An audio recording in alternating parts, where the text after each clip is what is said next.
ఒక పేదింటి ఆడపిల్ల, ఒక వాచ్‌మెన్ మనవరాలు. తను తాజాగా దారుణమైనటువంటి కష్టాలు పడింది.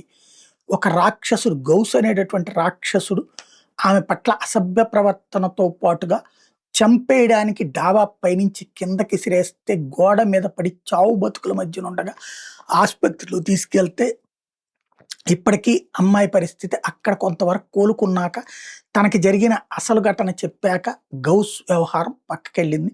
గౌస్ విషయంలో ఇంతవరకు సోషల్ మీడియాలో మేధావి ఇన్‌ఫ్లుయెన్సర్స్‌గా తమకి తాము స్వయం ప్రకటిత మేధావులు ఎవరైతే ఉన్నారో వాళ్ళెవరూ కూడా సక్సెస్ కాలేదు. అది ఒక ఎత్తు.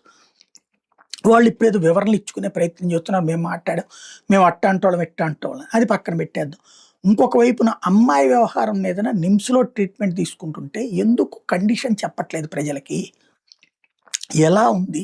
ఏం జరిగింది? ఎందుకు జరిగింది? అన్నటువంటిది. ఇటు ప్రభుత్వము ఎందుకు మాట్లాడరు? అదే నా రాజకీయ నాయకులు బండి సంజయ్ కొడుకని నేను ఎత్తట్లేదు. మిగతా వాళ్ళ విషయాల్లో ఉన్నటువంటిది ఒక ఆడపిల్ల విషయంలో ఎందుకు ఇంత నిర్లక్ష్యం అనను నేను. అలక్ష్యంగా లేదా దాచివేసేది. నిందితుడు మతమైనంత మాత్రాన దాచేస్తారా?